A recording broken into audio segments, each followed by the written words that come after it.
Hey, this is a shortened down video of a video that I actually posted on my second channel, Technocosm, for music production. If you found it interesting, then head over there for the full video. The kind of sound I'm talking about is this.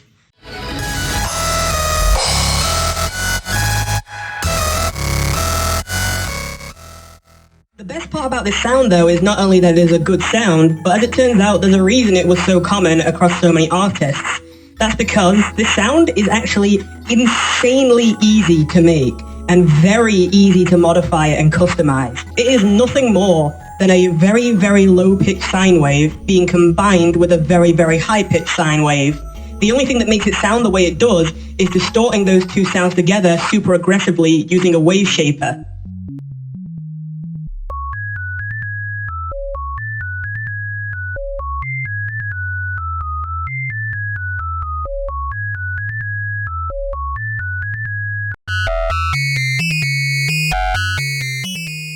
Seriously, that's all there is to it. You can try it now. If you open up Citrus,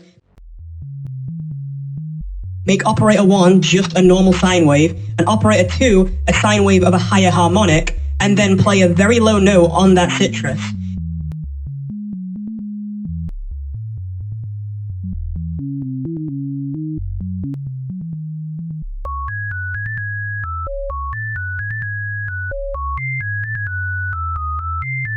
If you then feed it through a very aggressive wave shaper, you will get this sound.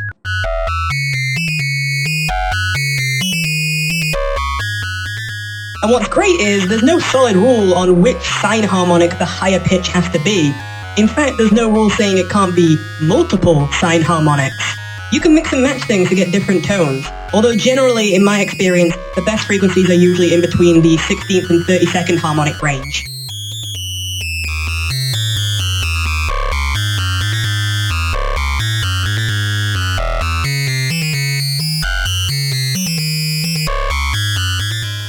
So here's a couple examples of how I've used this sound myself recently.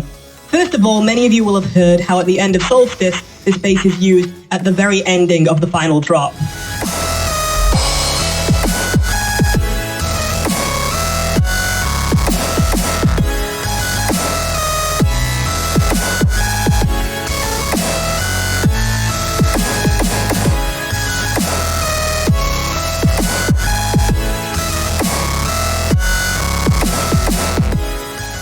Granted, this one in particular has quite a lot of effects on it to spice it up, which I'll get into later, but it's the same basic sound and concept. Another way I've used it recently, which you won't have heard yet, is that I have been making some music for a game that some of my friends have been working on, and this is some music that I've made for a cave level. So this is actually an application of the sound that is actually as soundtrack, background, tone-setting music rather than dubsteppy music.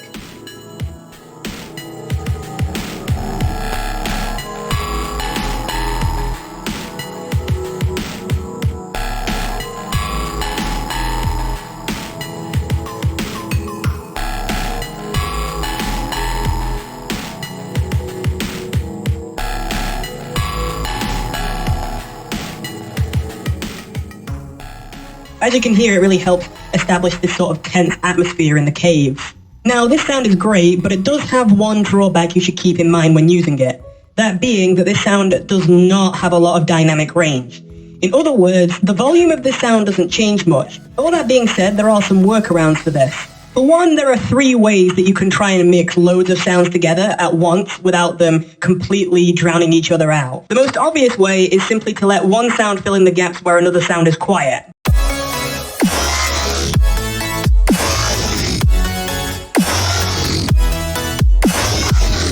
But of course that isn't an option here, because this sound is always loud. The second option is to have other sounds fill in the frequency ranges that certain sounds leave holes in.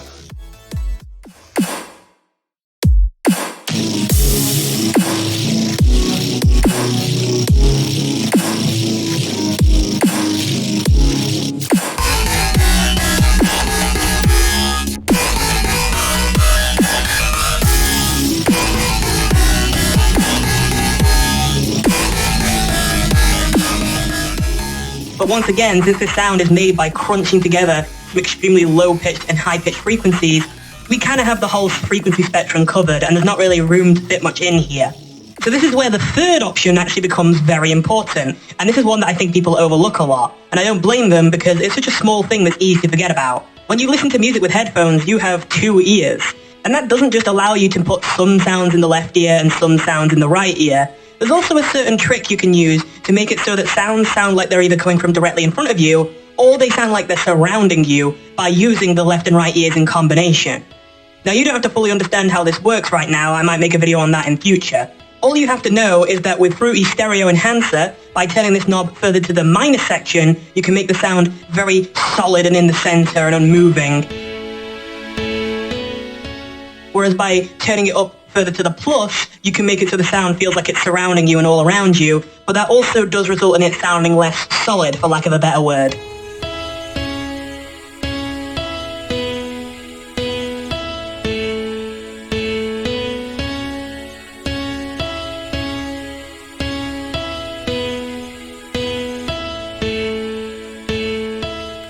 I also added a whole lot of little effects to this sound to spice it up in Solstice that just really change the tone. If I remove all these effects, you can see that while it's definitely still recognizable as the same kind of sound, it is quite different, noticeably so. The effects in particular are a half-mix pitch shifter, a half-mix bit crush, and also a little bit of an extremely short echo, which if your echo is short enough, it creates a sort of metallic tone to the sound, which I wanted to exaggerate through distortion. With all that said, thank you for watching, I hope you enjoyed, but I'll see you in the next video. Thank you for watching, and goodbye.